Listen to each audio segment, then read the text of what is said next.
Nos acompañan aquí en la discusión Javier Urbina Soria, Mariana Orozco y Ana Baños. Y nos va a moderar Francisco Lugo. Voy a permitirme leer una semblanza de las personas que nos acompañan.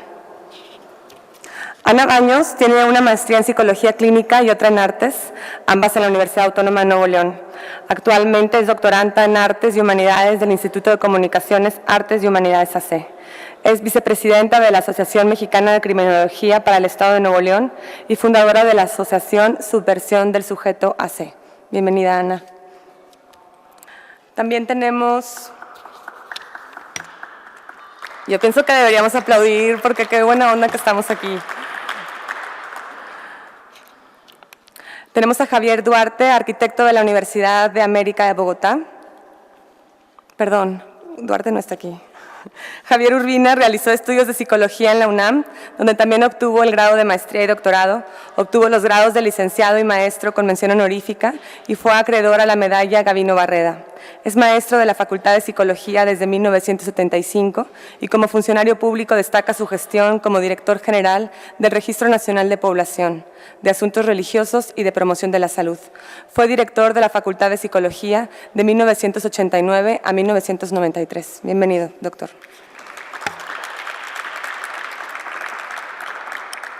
Mariana Orozco es psicóloga por la Universidad de Guadalajara y diplomada en Contraloría Social por el Instituto Tecnológico de Estudios Superiores de Occidente. Se incorporó al ITDP en agosto de 2010. Ha colaborado en diversos proyectos que promueven una mejor calidad de vida y bienestar social. Sus intereses se enfocan en la educación ambiental, la participación ciudadana y la incidencia en políticas públicas. Involucrada en el ámbito de la movilidad sustentable en el sector privado y el no gubernamental desde 2007. Participó en el proceso de gestión social Convertimos en una ciudad sana, accesible e incluyente en Guadalajara, Jalisco, México. Es coautora de la propuesta de red de movilidad ciclista de la zona metropolitana de Guadalajara. También participó en el Plan Maestro de Movilidad No Motorizada para la zona metropolitana de Guadalajara. En su tiempo libre disfruta el viajar, practicar, venir a participar, ayudar a Monterrey. Muchas gracias, Mariana.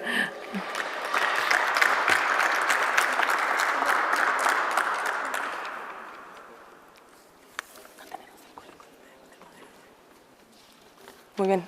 Adelante, Javier. Francisco.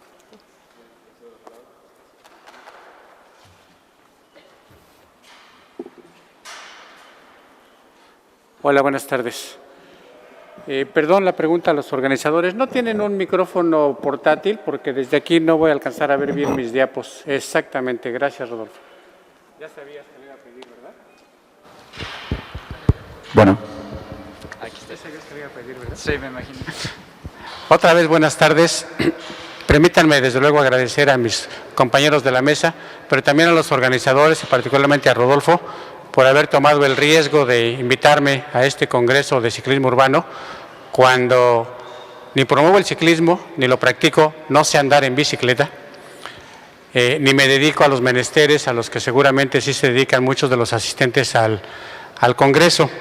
Mi presencia aquí obedece más bien a que en la Facultad de Psicología tenemos una maestría en Psicología Ambiental que entre sus varias áreas de contenido tiene el de la movilidad urbana. Y en ese sentido hemos entrado en contacto con muchas áreas públicas, organizaciones privadas, etcétera, y hemos tenido ya algunas experiencias en cuanto a cómo se mueve la gente en la ciudad y qué es lo que piensa de estas circunstancias bajo las cuales se mueve, que es precisamente lo que les quiero presentar el día de hoy. Vivo, y ni modo, ahora sí que ahí me tocó vivir, en el segundo asentamiento humano más grande del mundo, el área metropolitana de la Ciudad de México. En este lugar vive el 20% de la población mexicana, es decir, 1 de cada 5 mexicanos vive en esa zona metropolitana, que equivale a toda la población de Noruega, Suecia y Finlandia junta, ¿sí? Y a toda la población de Australia. Para que se imaginen ustedes, los que no hayan estado por allá recientemente o los que no lo hayan visitado, el lugar urbano, la gran urbe en la que nos movemos 20 millones de personas. Esto lleva desde luego a tener números grandes en prácticamente todo lo que tiene que ver con transporte. Por ejemplo, hay más o menos 4 millones de automóviles particulares, más los de transporte público, más los de carga, más etcétera, etcétera. Y se realizan 22 millones de viajes persona al día. 6 de ellos, casi 7 se hacen por automóvil, el resto en transporte público. Y datos que no los voy a presentar ahora porque me extendería mucho y me dijeron que solo disponía de 15 minutos. Gran parte de la contaminación del aire de nuestra ciudad se deriva precisamente de la cuestión del transporte, el 84% se calcula. Tenemos una variedad de medios de transporte, ¿sí? Lo mismo nos podemos mover en el metro, que es como la columna vertebral de nuestro sistema, pero también tenemos muchos automóviles, tren ligero, camión, taxi, suburbano, microbús, trolebús, metrobús, bicitaxis, que no los puse aquí, pero que también existen en algunas zonas de la ciudad, más el sistema que se decida generar esta semana o la semana próxima. Como ven, crecemos mucho en sistemas.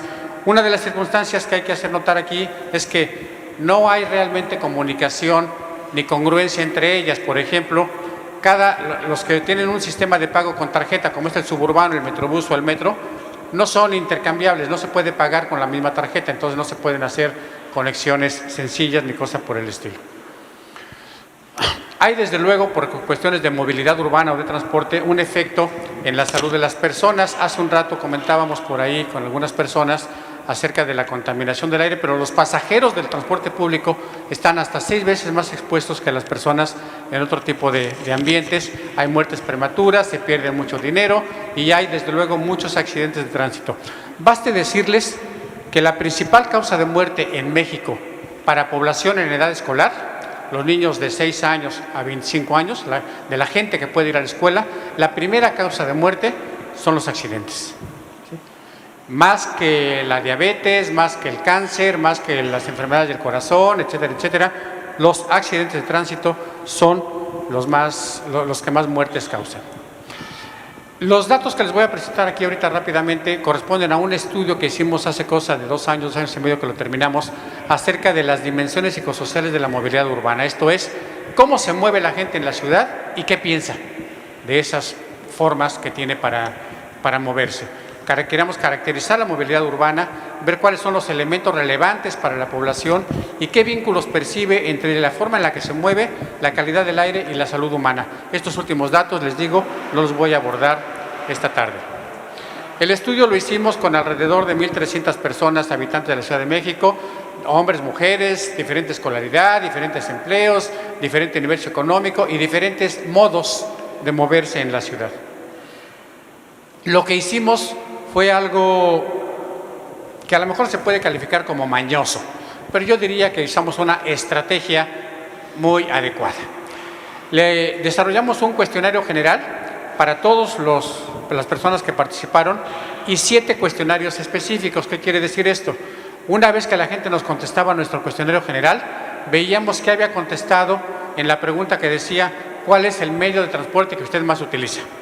Y ya con esa respuesta le dábamos el cuestionario de ese medio de transporte.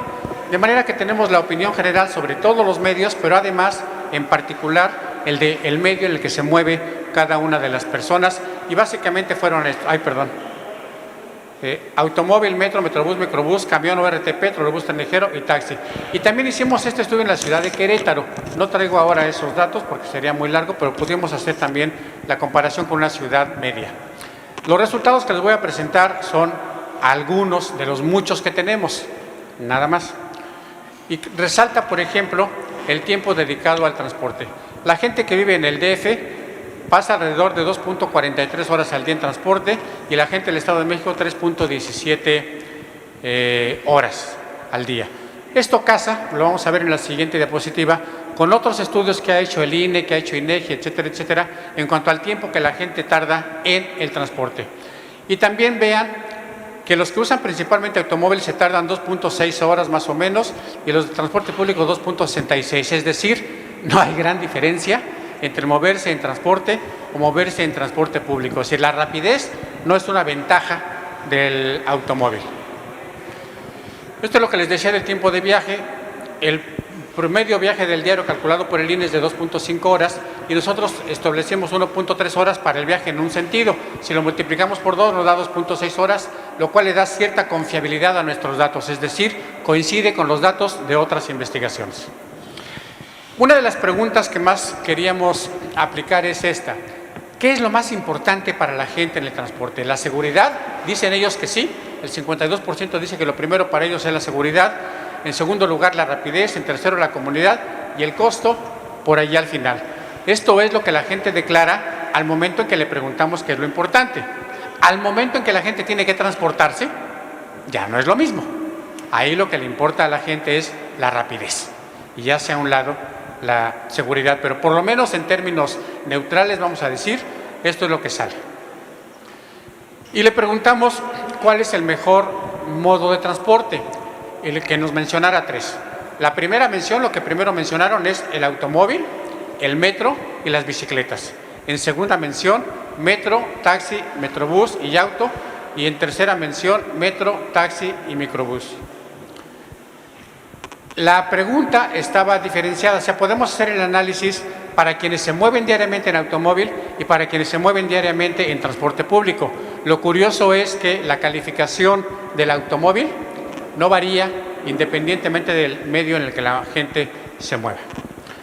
Les preguntamos también que nos calificaran para cada modo de transporte, estos que están aquí, seguridad, comodidad, rapidez y costo, donde 1 es pésimo y 5 es excelente. O sea, el número mayor sería mejor en este caso. Y resulta que en cuanto a costo, pues claro, camión y metro salen ganando. El que más bajo sale, más peor sale, digamos, en términos de costo es el taxi, desde luego, y luego el microbús. Pero el que se lleva las palmas en cuanto a lo negativo es el microbús, que no sé si todos aquí estén familiarizados con lo que significa ese medio de transporte en la Ciudad de México.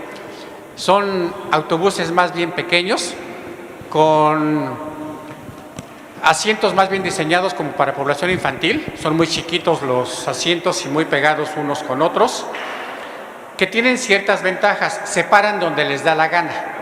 Es decir, aun cuando pudiera haber paradas establecidas, donde la gente levanta la mano, ahí se detienen y lo suben, y donde la gente le dice aquí me bajo, ahí lo bajan.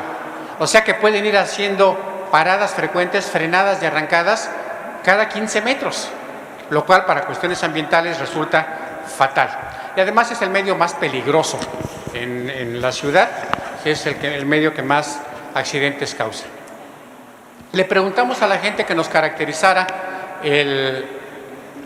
la manera de viajar en auto y en transporte público en varias dimensiones: agradable o desagradable, cómodo o incómodo, silencioso o ruidoso, tranquilo o intranquilo, rápido o lento, seguro o inseguro, barato o caro. Y como ustedes pueden ver, el automóvil se lleva todos los positivos salvo el costo, y el transporte público se lleva todos los negativos salvo el costo. ¿Sí? Esto podría pensarse, claro, será obvio, hasta para qué lo preguntaron, si ya se sabía. Bueno, una cosa es imaginarlo y otra cosa es que la gente nos haya confirmado que efectivamente así sucede. Y esto tiene que ver con que si la gente caracteriza al automóvil como un medio positivo en general, salvo por el costo, el transporte público tendría que mejorar de tal manera que pudiera compensar esas desventajas que tiene ahora respecto del automóvil. De lo contrario, la gente no va a dejar el coche para cambiarse al transporte público. En el gobierno del DF ahora lo que se está haciendo es tratar de que la gente deje el coche para subirse a la bicicleta, lo cual es todavía más complicado. Y también le preguntamos a la gente cómo consideraba que era tener un automóvil propio. A los que usaban auto, que es la barra azul, a casi al 50% le parecía absolutamente necesario, pero también al 25%, 26% de los que usan transporte público les parece absolutamente necesario, y al 52% de los que se mueven en transporte público les parece que sería conveniente. Es decir, el que tiene coche dice que ese es el mejor medio, y el que no tiene coche dice que le gustaría tenerlo. Nada más para que vayan viendo el panorama al que quizás ustedes, como promotores, como usuarios, como gente que quisiera que se promoviera mucho más el uso de la bicicleta, a qué es a lo que están enfrentando con la gente normal, con la gente común. Los que están aquí son, permítanme decirlo, ya medio conversos. ya están convencidos, ya están acercando, ya lo practican, ya están en el asunto. O sea, la gente no piensa como ustedes que la bicicleta sería lo mejor. La gente piensa que sería bueno tener un auto.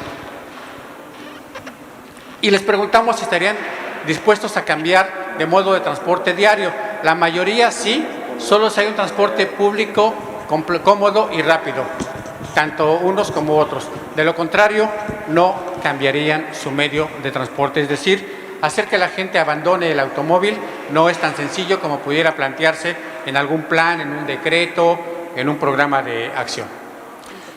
Y les preguntamos si estarían dispuestos a pagar más por el pasaje o por la gasolina si supieran que con ello realmente se iba a mejorar la calidad ambiental. Y la mayoría dice que sí, tanto los que se mueven en transporte público como los que se mueven en automóvil.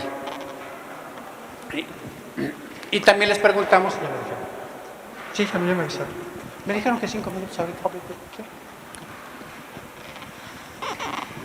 Les preguntamos si estarían dispuestos a cambiar su modo de transporte para ayudar a tener un mejor ambiente y la mayoría dice que sí. Habría que ver ya puestos ante la circunstancia de está bien, ya cámbiate, si realmente lo haría. Total, el auto parece ser que se lleva todas las ventajas de un modo de transporte, al menos en la opinión general de la gente. El transporte público es ruidoso, desagradable, hacinado, ruidoso, inseguro, incómodo y lo único es que resulta barato. Los microbuses son los peormente calificados. Habrá que mejorar sustancialmente el transporte público para que la gente pudiera dejar el coche. La calidad del servicio de transporte no tiene que ver más con la calidad del servicio, no tanto con la mejora tecnológica, y tendría que ser un servicio seguro, rápido, etcétera. Déjenme pasar esto. No podía venir a un congreso de ciclismo sin decirles algo de las bicicletas, porque si no, pues, ¿para qué venía, verdad? Entonces me atreví a plantear 2 puntos que espero no me vayan a significar un daño físico mayor antes de que me retire esta tarde de aquí, y escogí 2 elementos para planteárselos como ejemplos nada más. Uno, las ciclovías. Por un lado, las ciclovías tienen que ser pedaleables, es decir, tienen que tener ciertas características de superficie de rodamiento, ancho, peralte, inclinación, etcétera. Esta es una de las ciclovías del Distrito Federal. ¿Ustedes subirían por esa? No, definitivamente yo creo que no subirían. Tienen que ser seguras en cuanto a señalización, no solo para los ciclistas, señalización para los peatones, que a veces no distinguimos cuál es el camino de las bicicletas y cuál es el camino nuestro. Tienen que ser funcionales, es decir, llegar de donde la gente sale a donde la gente llega, o tener un punto intermedio donde pueda dejar la bicicleta y subirse a un transporte público. En tanto esto no se logre, por más campañas y más ciclovías que se hagan, va a tener en verdad muy poco efecto. El segundo elemento, y aquí ni modo, sé que me estoy tomando el riesgo, pero si Rodolfo se arriesgó a invitarme, pues yo como no me iba a arriesgar, ¿verdad? El segundo elemento son precisamente los ciclistas. ¿Son acaso los ciclistas mejor portados que los conductores de automóviles? Entiendo que en la siguiente sesión les van a presentar este librito que es el Manual del Ciclista Urbano, y qué bueno, me lo acaban de dar ahorita a mí, yo no lo he leído completamente, pero seguro tiene que ver con algo de lo que yo les escribí por aquí. ¿Alguna vez han visto algún ciclista circulando por la banqueta? Como que es indebido. ¿Alguna vez han visto, no ustedes, no que ustedes hayan ido, sino que hayan visto a alguien realmente raudo? Seguramente ha ocurrido. ¿Alguna vez circulan en sentido contrario los ciclistas? ¿Será que siempre respetan al peatón? ¿A qué quiero ir con todo esto? El que se maneje un vehículo u otro tipo de vehículo no en automático nos hace mejores ciudadanos. Es un asunto de respeto a los demás, se muevan, como deberíamos quizá entender esto de la convivencia entre los medios de transporte. Qué bueno que nos movamos más en bicicleta, qué bueno que caminemos más, qué bueno que nos movamos más en medios sustentables, sostenibles, ecológicos, como le quieran llamar, pero tenemos que tomar en cuenta a todos los demás. Y esto podría ser quizás una buena opción, el concepto de calles completas, que seguramente la gente del ITDP o alguien más lo va a abordar después, pero está poniendo de moda en el mundo, en todos lados se está hablando de estas calles completas, en inglés, en francés, en alemán, en todos lados. ¿Y qué quiere decir? Simple y sencillamente son calles donde cada quien tiene su lugar. Hay lugar para que la gente camine a pie, camine, se mueve en bicicleta, se mueve en automóvil, se estacionen los automóviles, se mueve el transporte público, etcétera, etcétera. Este es un concepto que yo creo que puede ser de mucha utilidad, sobre todo cuando se están desarrollando nuevos fraccionamientos o nuevas colonias. Cuando ya están construidas es mucho más difícil, pero habría que buscar quizás adoptar este criterio de calles completas donde cada quien tiene su propio espacio para moverse. Si algo se les ofrece al respecto, pueden escribirme con mucha confianza a este correo electrónico. Estoy a sus órdenes en la maestría en Psicología Ambiental en la Facultad de Psicología de la UNAM. Muchas gracias y nuevamente gracias por invitarme.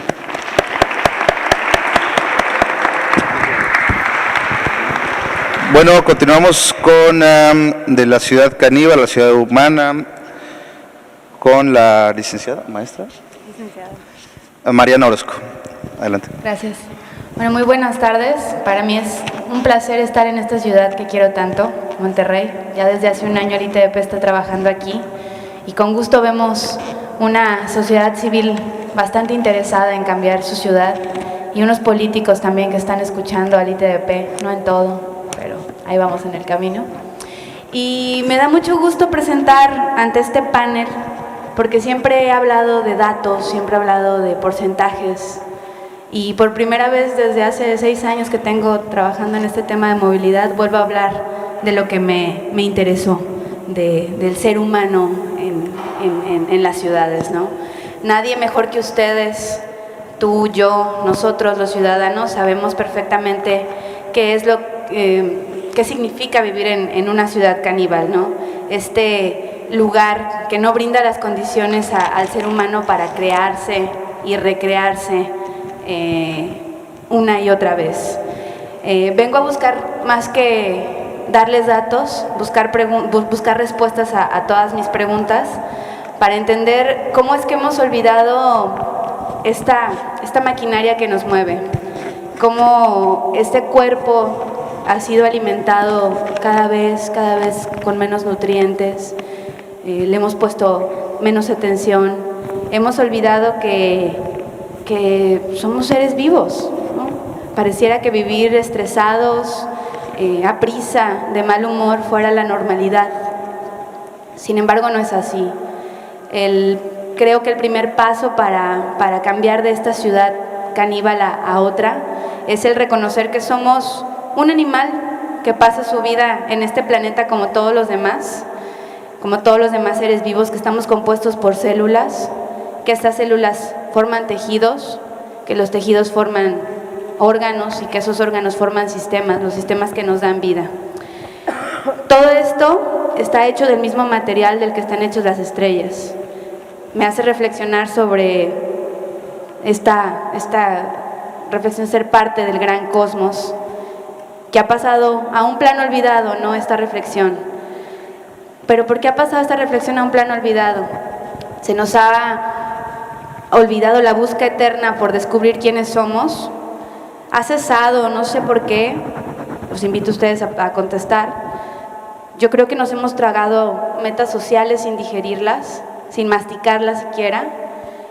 Estamos condicionados a alcanzar, a pesar de traicionar nuestros valores o poner en riesgo la sustentabilidad de nuestra propia especie, 4 metas que he identificado muy bien a lo largo de este trabajo en la ciudad. La primera es terminar una carrera, a como sea, como dé lugar. No importa la universidad, no importa qué estudies. No importa que termines trabajando en un call center. Si tienes tu título, eso te salva. Comprar un auto. Mientras más grande, mejor.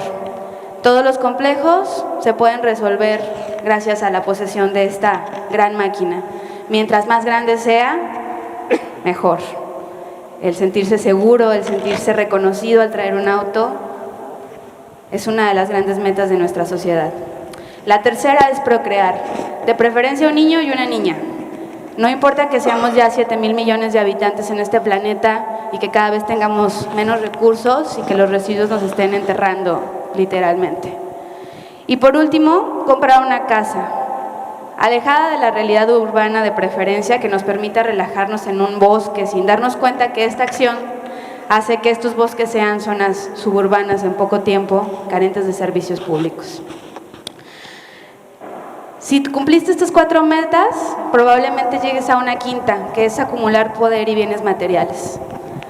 No sé por qué estas metas están ahora rigiendo nuestra sociedad, pero mente, cuerpo y espíritu se encuentran concentrados en cumplirlas, y supuestamente brindando la estabilidad que desde siglos el ser humano está buscando.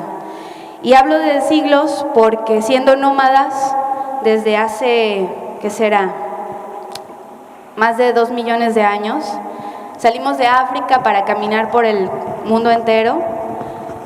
Pasaron cerca de 8,000 años para que el ser humano llegara de África al Medio Oriente, buscando comida, buscando las condiciones atmosféricas y ambientales satisfactorias para desarrollarse.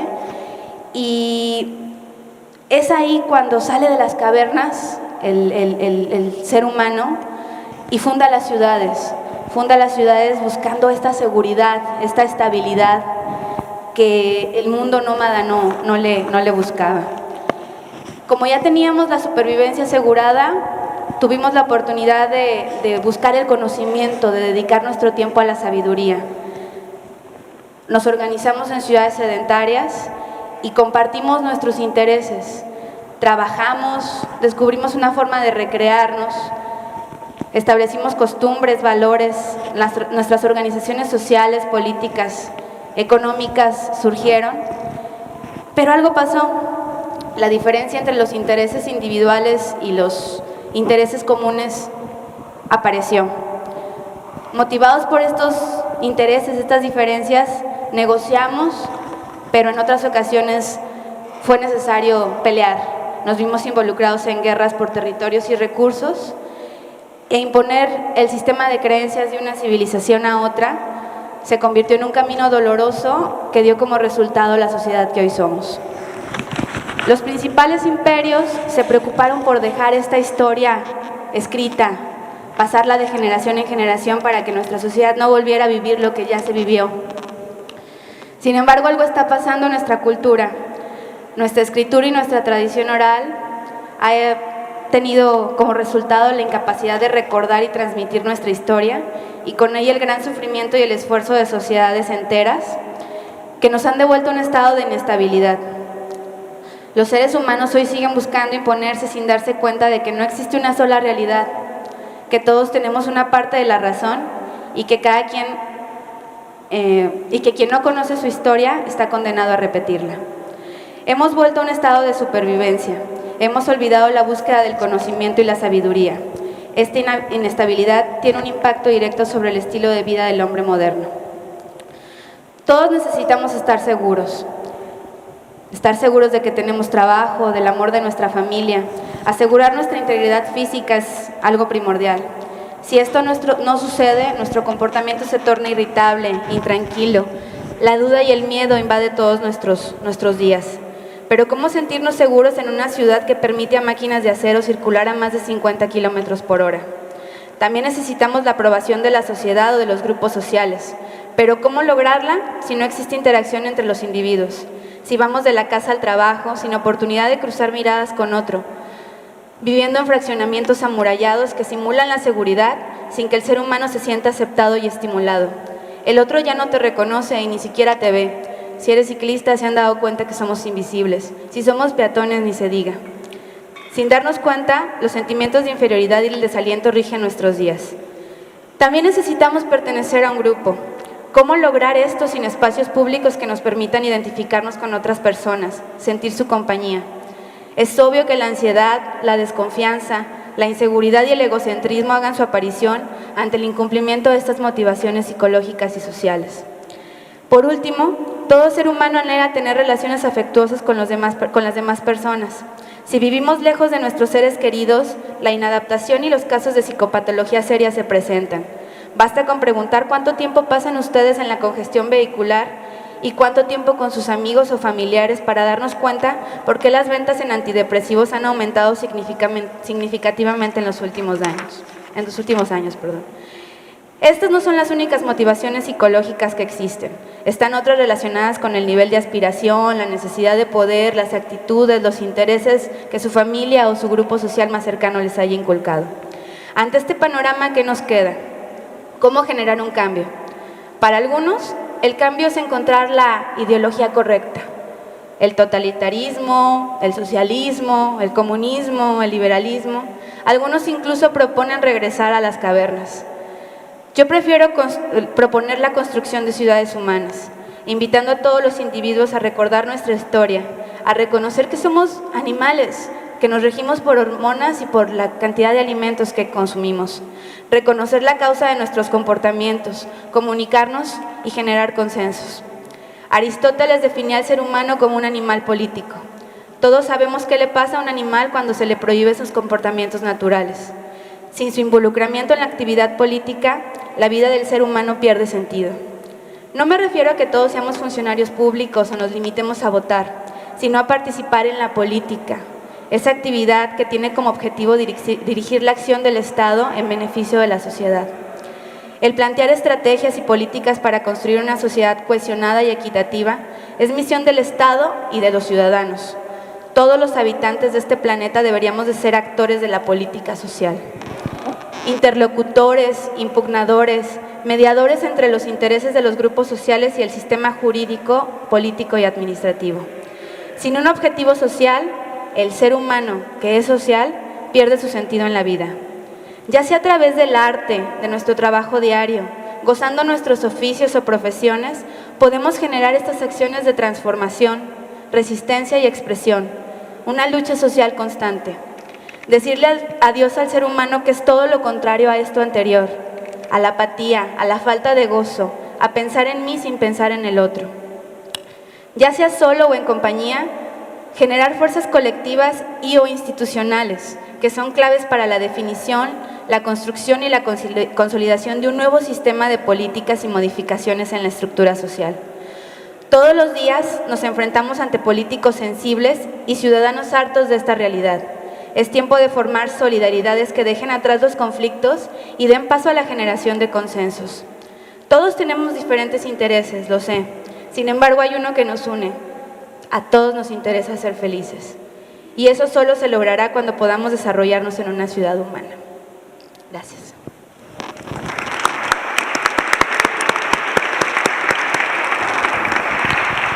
Bueno, pues continuamos ahora con la doctora Ana Baños.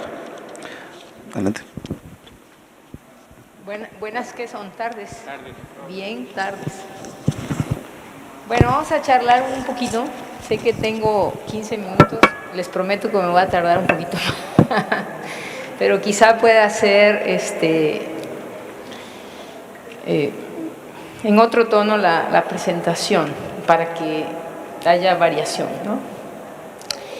Bueno, la marca que distingue nuestros días o nuestro andar cotidiano es Yo soy Telcel. Yo soy Telcel. ¿Cuándo nace el cuerpo como móvil? Es decir, ¿cuándo nos construimos como móviles? El nacimiento del cuerpo móvil o de esta movilidad tiene fecha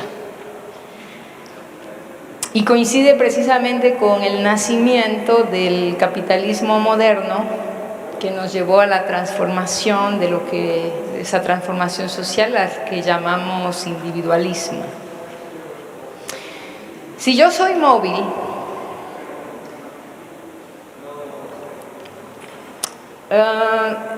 el ser móvil está totalmente desarraigado, puesto que el arraigo a la tierra, quizá no es lo mismo decir Jesús de Nazaret, que se liga precisamente a la tierra, a decir yo soy Telcel.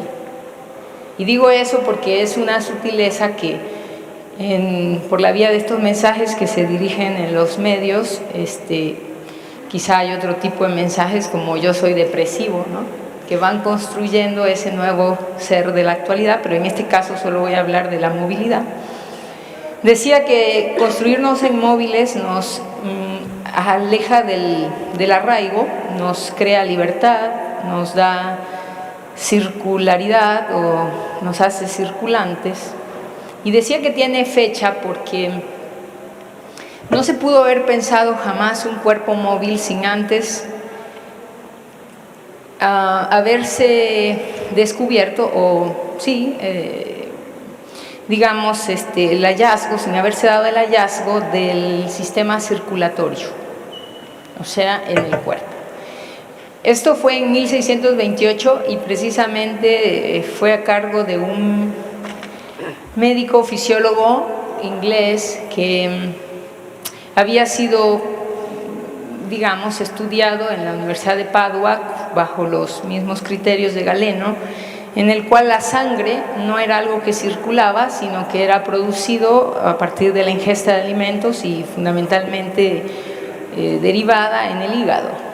Pero precisamente es Galeno, es Harvey, en la fecha que le digo, que descubre que la sangre es un sistema circulatorio.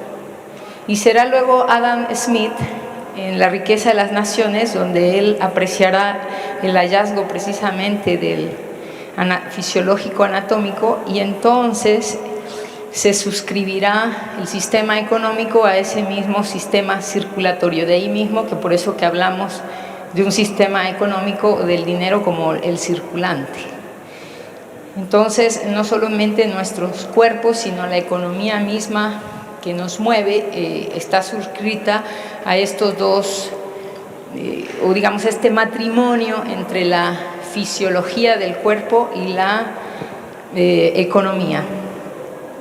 ¿Qué perdemos, qué perdimos o qué cambió cuando se hizo esta revolución que efectivamente modificó la estructura corporal y la estructura social? Bueno, la circulación crea una nueva ética, y ahora sí lo digo en la redundancia fonética, que la circulación les pueda por resonancia dar imágenes, ¿no? La circulación crea una nueva forma de ética que sería la indiferencia, el desarraigo. La circulación crea justamente la atrofia a el contacto. Quizá por eso hay películas hay un par de películas que se llama Crash, que precisamente ponen en juego el hecho que en las grandes urbes solo se puede tener contacto chocando. Otra de las cosas es ser móviles o circulantes, nos cambia la propiocepción, es decir, poder anticipar nuestros movimientos en función del movimiento de otro cuerpo. Atrofia el interés por los lugares y, por supuesto, el interés por los otros. Por eso es que constantemente decimos que en como decía, modo circulante que transformó a un individualismo, los demás no cuentan. Y cuando uno pita, pita porque me estorbas. No es porque vamos en un torrente, sino porque me estorbas y quítate. Entonces el otro no cuenta ni su tiempo, movilidad, ni de movimiento. ¿Podrían pasar un videíto que traigo ahí, por favor? Rodolfo. Gracias. Ese no es.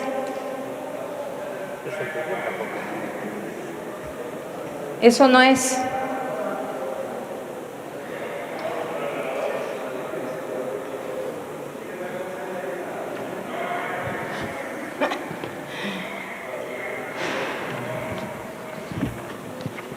Bueno, se supone que estaba preparado para entrar en sincronía.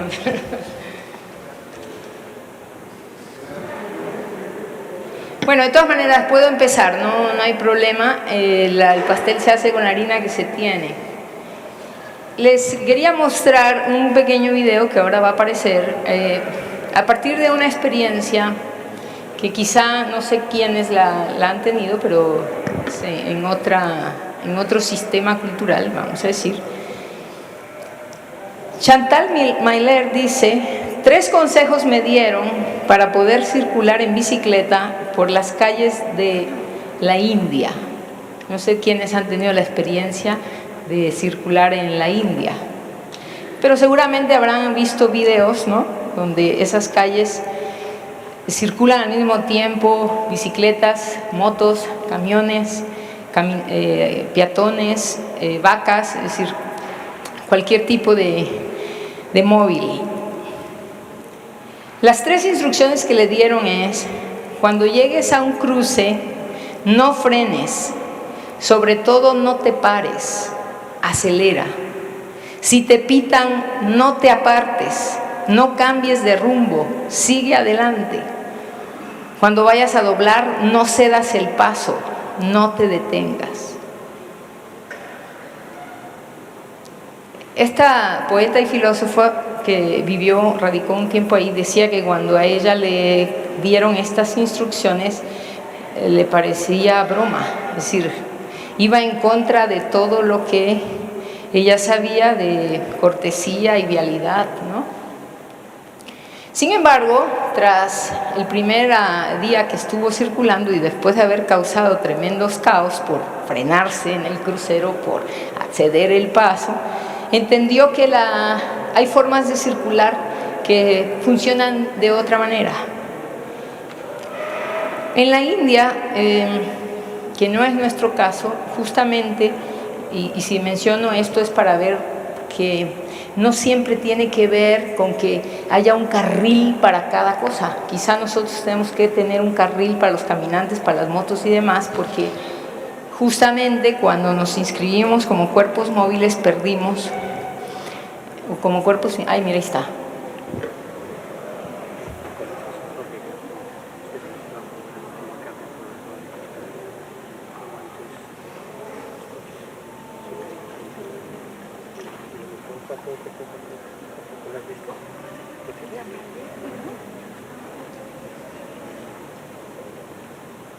Este está terrible, pero aquel es muy iniciativo de todo.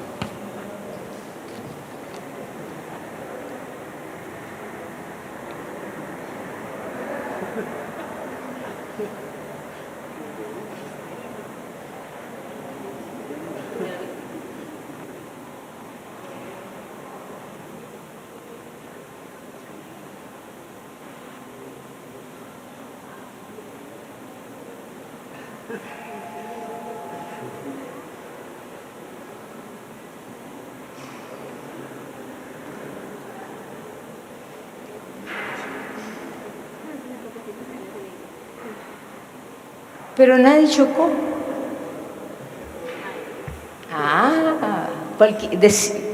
Justamente esa es la sorpresa de esta señora, que en su experiencia decía: ¿por qué aquí no hay tanto choque?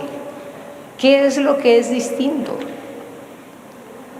Lo que es distinto precisamente es que cuando nos convertimos en móviles, perdimos, decía hace un momento, la propiocepción, perdimos el contacto. La movilidad nos atrofió precisamente la relación con el otro y el espacio. Nos atrofió la posibilidad de orientar nuestro movimiento en función del movimiento del otro. Eso es, y fundamentalmente algo que se me presentó como un lapsus en el momento en que escribía yo estas notas, porque lo que tendría que escribir era que que la movilidad o el desplazamiento o este sistema circulatorio nos disminuyó la sensorialidad, y lo que escribí fue, en lugar de decir lo sensorial, escribí lo sensocial. Entonces me gustó como algo para acuñarlo: se nos jodió lo sensocial, es decir, se nos atrofió la relación con el otro. Estas personas no chocan precisamente porque no es un conjunto de individuos que circulan. La circulación es un individuo, es un organismo que circula. Evidentemente, para poder circular de esa manera, no podrías llevar iPhones, ni podrías tener contestando mensajitos, por una razón, porque requiere atención, cálculo, requiere que los sentidos estén presentes, cosa que nosotros justamente con todos esos aparatos nos volvemos esquizos respecto a los otros, ¿no? Es decir, pero lo que trataba yo de indicar, por un lado es la pérdida y por el otro lado ver que, bueno, India ya va camino a la globalización y suyo es una de las economías emergentes y seguramente también perderá eso porque la circulación del capital está invadiendo a nivel global, ¿no?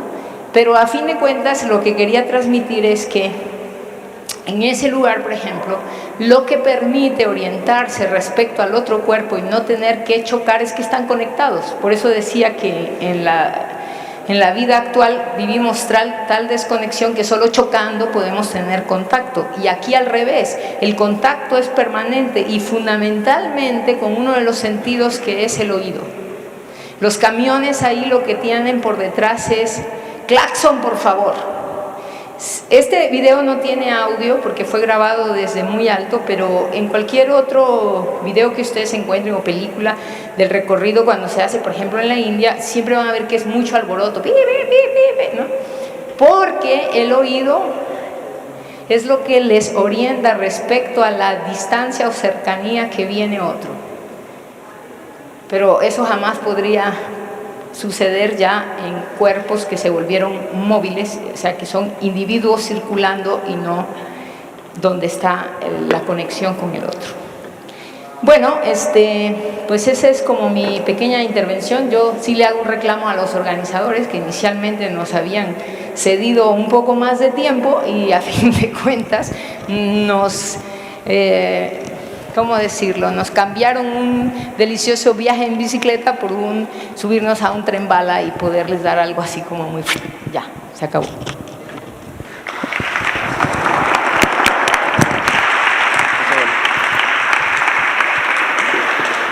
Bueno, muchas gracias. Pues ahora pasamos a la ronda de preguntas. Así es que ahora pues ustedes tienen la palabra. Quien quiera hacer una pregunta, por favor.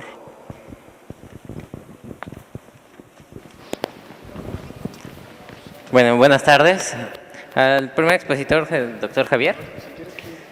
Una pregunta respecto a esto de la psicología ambiental muy relacionado con el ciclismo y otras prácticas además. ¿Qué tan cierto o falso es aquello de que el ejemplo funciona para que otras personas se integren a ciertas prácticas, desde levantar una basura del piso, irla a tirar, hasta subirse a una bicicleta y que los demás nos sigan? ¿Que vayamos una por una o...? Si quieres, me parece bien.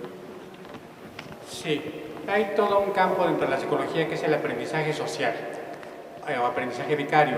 Sí aprendemos de los demás, pero aprendemos lo positivo y lo negativo, no solamente lo positivo. Y no depende tanto de que percibamos el que otra persona hizo o no hizo algo, sino depende también de eso, qué significa para nosotros y cuál es el valor que en ese momento le estamos otorgando. O sea, es una posibilidad, pero no es algo que nos obligue a actuar como vimos actuar al otro. Depende de muchas circunstancias.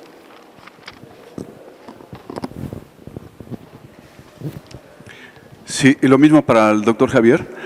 Lo felicito por sus estadísticas, por sus encuestas, mas sin embargo, como una apreciación personal, diría yo que falta un parámetro o algunos otros parámetros más que podrían enriquecer su estudio, como podría ser las distancias. Puede haber contemplado las distancias, nos está presentando un panorama generalizado y creo yo por estratos sociales también. Nos daría una dimensión mucho más justa de su trabajo. Gracias. Sí, gracias, desde luego. Los datos los tenemos, los podemos analizar de esa manera, pero no había tiempo pues para presentar absolutamente todo. Pero debo confesar un pecado, aprovecho su llamada de atención para confesar un pecado. Nos movimos hacia el transporte público y no metimos la bicicleta. Yo creo que mi principal pecado en este estudio es no haber considerado a la bicicleta como un medio de transporte cotidiano, normal, utilizable, etcétera, y quizá más pecado todavía no haber considerado el caminar, ¿sí?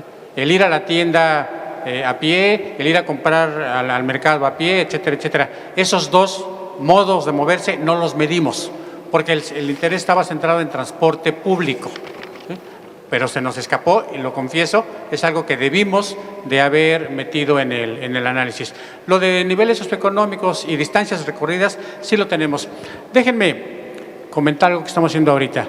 Estamos levantando la huella ecológica de 20 conjuntos habitacionales construidos alrededor de la Ciudad de México y estamos midiendo a dónde se mueve cada persona de la familia todos los días, en qué se mueve, cuánto tiempo hace, etcétera, etcétera, para calcular la energía que gasta. Eso lo estamos haciendo ahorita con el Centro Mario Molina.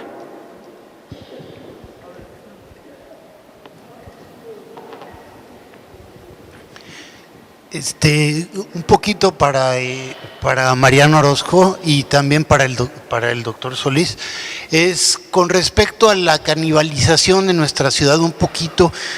Creo que se debe, como diría Iván Illich en The Schooling Society, se llama en inglés el título, que nuestra sociedad es una creadora de déspotas, que mientras más tiempo nos pasemos en el pupitre, a lo mejor más vamos a ganar al final, o visto desde un punto de vista muy terrenal, es cuando el cuidador de los caballos lo ascienden, lo hacen caballerango y en vez de ayudarle al prójimo a subir, más bien saca el látigo para darle al prójimo, ¿no? Y creo que esta analogía la podemos hacer con el coche contra el transporte público. Mientras sigamos subsidiando el coche, mientras tengamos gasolinas a 10 pesos cuando en todo el mundo valen 30, cuando dejamos que el 30 y tantos % de nuestras calles esté ocupada por coches estacionados y no por personas estacionadas, mientras sigamos haciendo un alarde de un vehículo que nació en el siglo XX y se acabó en el siglo XX y que le seguimos inyectando recursos, pues vamos a seguir canibalizando nuestra ciudad porque estamos haciendo nuestros vicios grandes, ¿no? Y bueno, es un comentario más que una pregunta, perdón. Pues sí, totalmente de acuerdo contigo. Esta reflexión que hoy presento es precisamente qué ha pasado con las ciudades porque no pensamos en mover nuestro propio cuerpo, que nos recuerde precisamente esto, que tenemos 2 piernas, que estamos respirando aire sucio. Yo muchas veces le he preguntado a la gente por qué se niega a tomar agua sucia, pero sí permite respirar aire sucio, ¿no? O sea, ¿cuántas veces ahorita, a ver, todos, inhalen? ¿Hace cuánto que no llevaban aire a sus pulmones de una manera tan profunda? O sea, nos hemos olvidado de que somos animales. Nosotros en el instituto proponemos precisamente cuestiones que nos lleven a dejar el auto, a usarlo racionalmente, ¿no? Muchos dirán que las ambulancias, servicios, se necesita el auto, o que vivo muy lejos y no puedo moverme tantas distancias tan largas por mi propio cuerpo. Nosotros proponemos 8 principios. El primero es precisamente muévete con tu propia energía, camina, muévete en bicicleta, para que nos hagan dejar el auto, que realmente no lo necesitamos en nuestras ciudades. A mí me ven en estos tacones en bicicleta y mucha gente me pregunta, es que eso es muy peligroso, ¿cómo te atreves a andar en bicicleta en tacones? Yo más bien me pregunto cómo permitimos a estos autos apropiarse de todo nuestro espacio y circular a velocidades increíbles. Ahorita decía el doctor Javier que las bicicletas van a velocidad alta, ¿no? ¿Cuánto puede ir un ser humano? ¿Cuánto es el máximo kilometraje que puede alcanzar el ser humano? Si mal no recuerdo, Ana Guevara corrió 30 kilómetros por hora, ¿no? No más, es la mujer más rápida de nuestro país. Si propiciamos zonas en donde todos vayamos a 30 kilómetros por hora, nos vamos a ver todos. A más de 30 kilómetros por hora no podemos ver ni siquiera qué está pasando alrededor.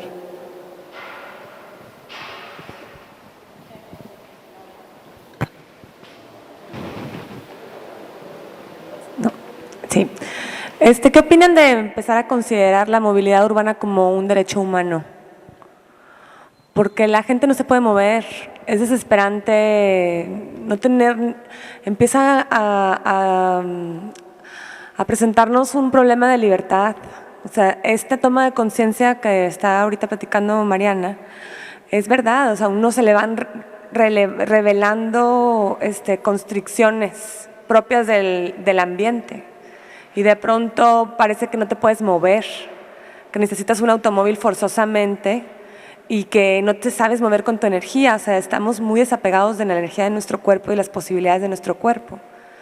Pero ¿qué opinión les merece? Me gustaría, especialmente como psicólogos, esta necesidad que se vuelve humana de sentir que nos podemos mover como un derecho.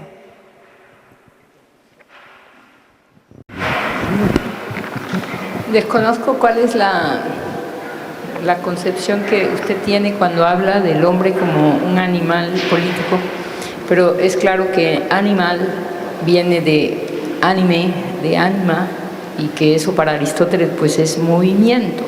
No necesariamente cuando hablamos del animal político estamos hablando del perro, del gato o demás. Justamente el que se inscriba el hombre como ser político es la renuncia a esto que hoy tenemos en la llamada biopolítica, que es la reducción del hombre político a la pura hormona o fisio-bio.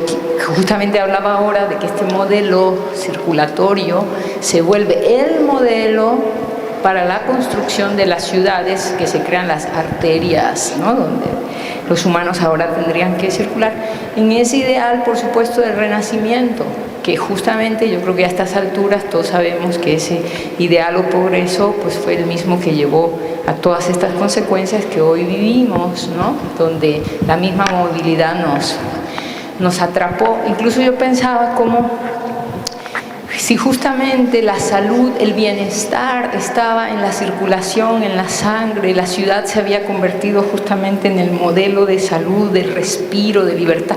Todas esas cosas se asociaban, todos esos conceptos, y se veía el brillo de una ciudad movida como un sistema circulatorio, ¿no?, que justamente permitía airearse, que por supuesto hoy vemos la consecuencia y es como la gran pregunta que tenemos de dónde nos llevó ese proyecto del humanismo, que justamente vino a destruir.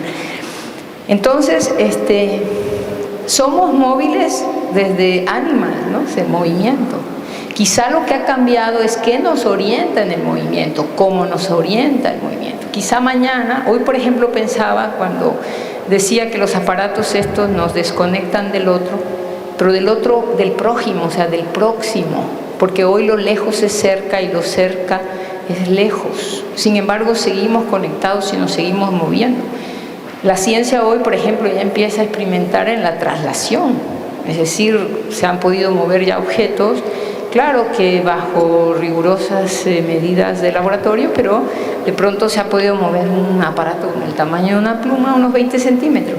¿Quién sabe si mañana tendremos otras formas de movilidad? O actualmente estamos atorados, igual que en el sistema circulatorio, nuestras venas se llenan de grasa, no hay forma, o sea, todo ese proyecto de bienestar y salud que se le montó a nuestra vida, que es el mismo proyecto de las bodas, del capital, el Estado y la biologización del hombre, pues también vemos cómo no solo en nuestros cuerpos, sino en el organismo circulatorio de la vida que tenemos, se reproduce exactamente lo mismo. Tenemos cuellos de botella que son como no pueden circular, ¿no? Es casi, incluso, yo insisto, la publicidad hoy nos da cuenta del malestar que vivimos. Actualmente hay dos anuncios comerciales que demuestran eso, ¿no? Es como, a ver cómo está usted su corazón, y precisamente es el carro, es el carro en el que está soñando.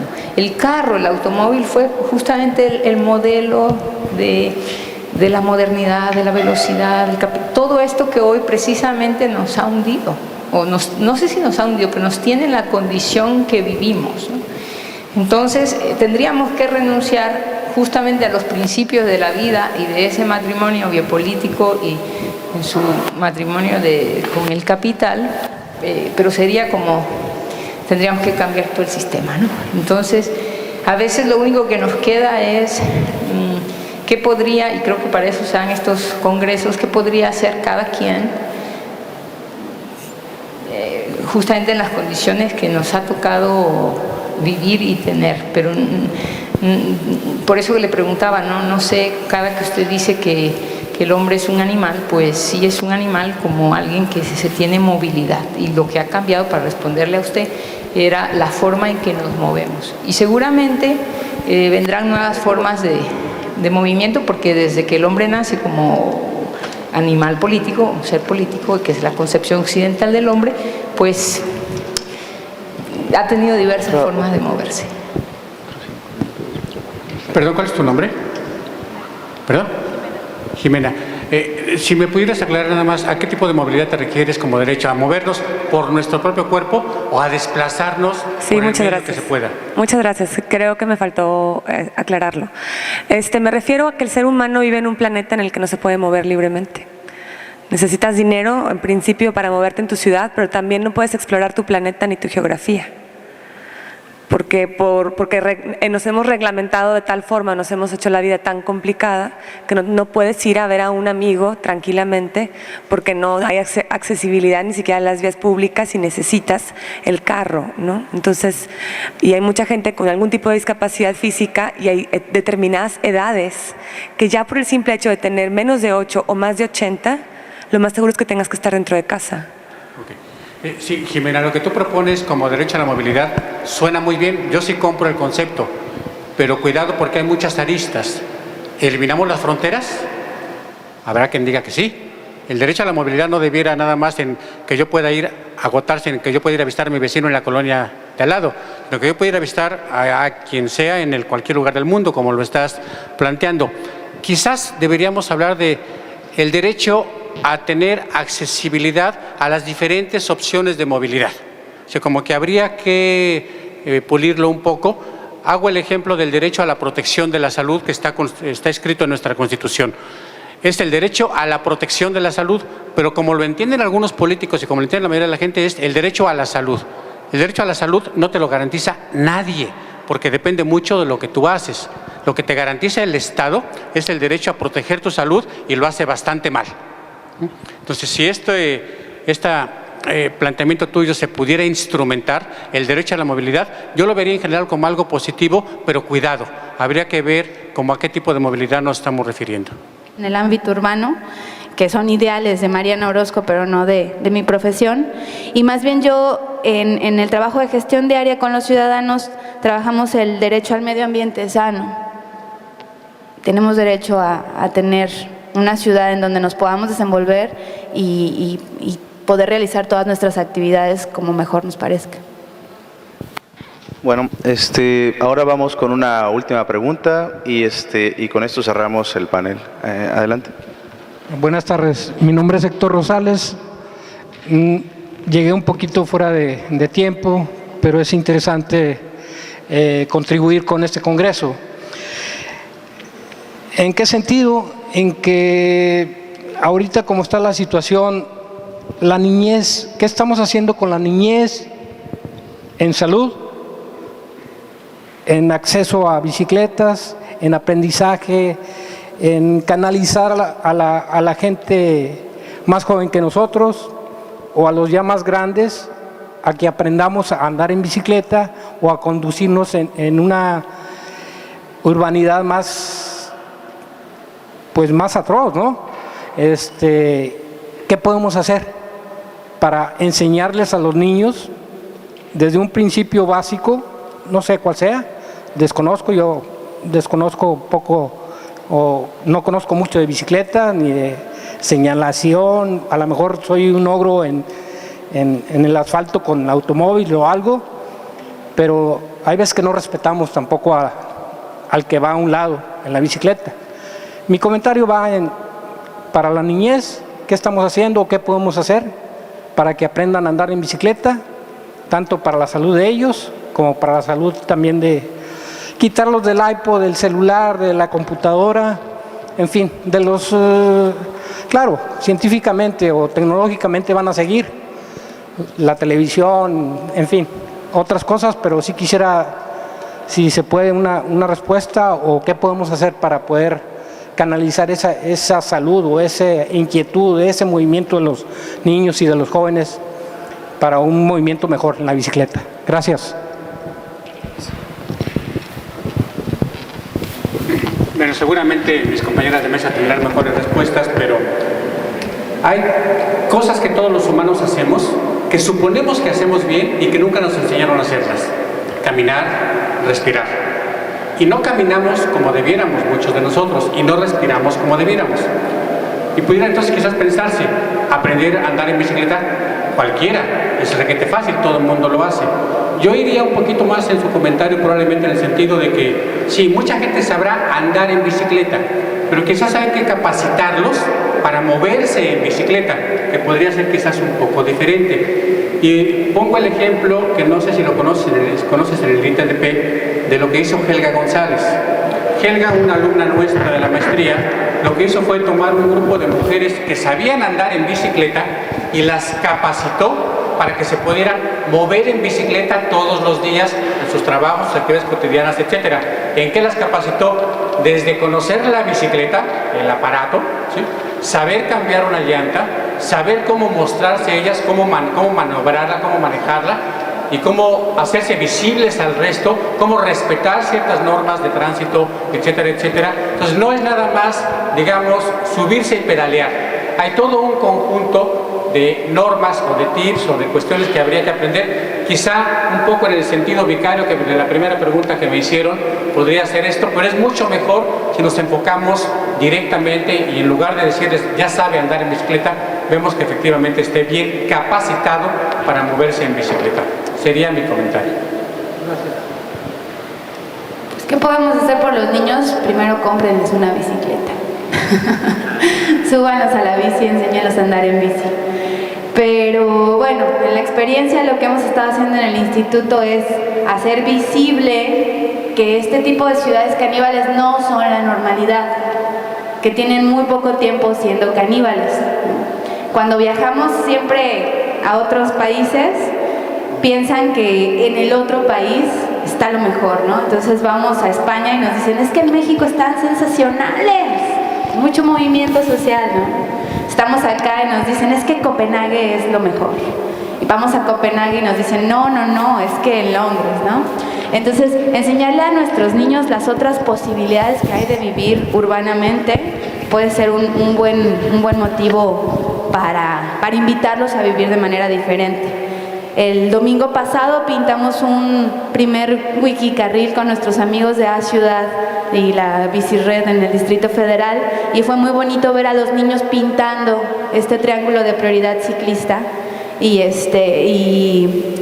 nos preguntaban, ¿las bicis pueden circular aquí?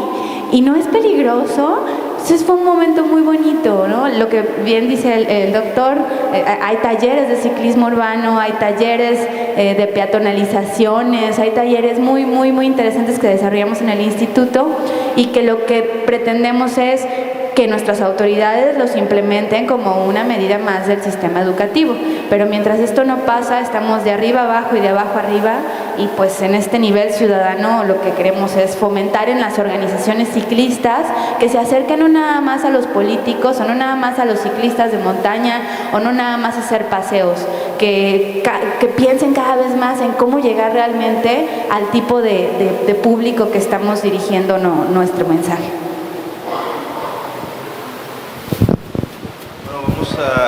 Seguramente vamos a tener muchas otras preguntas, queda abierta la pregunta si es buena esta prótesis, si queremos ser como Holanda o como la India, etcétera. Pero bueno, yo creo que vamos a cerrar ya con esta última intervención. Del público quieren ampliar esta respuesta y con esto cerramos. Sí, buenas tardes. Mi nombre es Isabel León. A mí me gustaría contestar esta pregunta porque se me hace fundamental. Yo soy ciclista competitiva y de hace 2 años para acá de corazón ciclista urbana. Yo amo la bicicleta y creo fielmente que la bicicleta es la neta y va a salvar al planeta. Ese es un dicho que tengo desde hace un tiempo para acá y lo estoy promoviendo en el Facebook con mis amigos ciclistas y con los maestros de educación física. Como profesión tengo la licenciatura en Educación Física y entrenadora y aparte soy inspectora de Educación Física en el nivel preescolar y por eso me atrevo a participar porque estamos promoviendo un proyecto piloto para el uso de la bicicleta en preescolares. Y es tan interesante y ha hecho tanto eco que ya llegó a Holanda. Ángela van der Kolk es una estudiosa del tema educativo, tanto de niños como de mujeres y en general, hasta de adultos mayores, porque yo pienso que la bicicleta es inclusiva. Cualquier persona de cualquier edad la puede usar si se enseña bien a la persona a pedalear. No importa que tenga 8 años o que tenga 80, no importa que tenga alguna discapacidad, porque la bicicleta se adapta a la persona de acuerdo a sus capacidades. Entonces estamos haciendo este proyecto, pero con una planificación adecuada, que es lo que pienso que mucho nos falta en México para hacer proyectos de esta magnitud. Desde la forma en que vamos a realizar las vías para que la gente se mueva en todos los estados, porque es lo que le hace falta a la gente. Doctor, qué buena su participación, me pareció súper interesante. Yo un día me atreví a pararme en un restaurante y preguntarle a la gente, porque estaba comentando con un amigo acerca del uso de la bicicleta, y me dijo, no, tú estás soñando, todo lo que piensas es utópico, la gente no se va a subir a la bicicleta. Y me paré y empecé a preguntar en las mesas a las personas que si hubiera vías seguras para andar en bicicleta, ¿quiénes accederían a ellas? Y de los que les pregunté, el 100% me dijo que lo iba a hacer. Entonces a la gente hay que darle la seguridad, que era el primer punto que usted trató, hay que darle las herramientas, los elementos, cómo conducirse con civismo en la sociedad, porque lo mismo el peatón puede ser ciclista que el ciclista automovilista. Y como dijo una compañera hace rato, no vamos a competir contra nadie porque todos podemos tener ese papel en cualquier momento. Vamos a civilizarnos todos juntos y a utilizar el transporte que corresponda en su momento adecuado. Entonces, cualquier cosa que quieran saber al respecto, a mí me gustaría difundirlo a nivel nacional, porque los niños preescolares les van a enseñar a los papás a movilizarse en bicicleta. Son muy inteligentes. Gracias.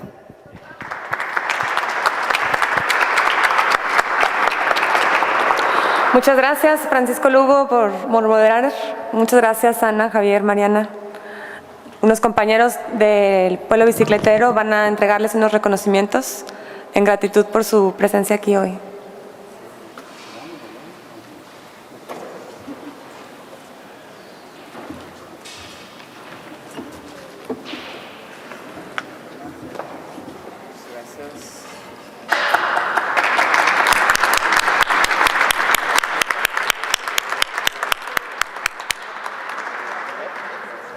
Ahorita tendrán Ana.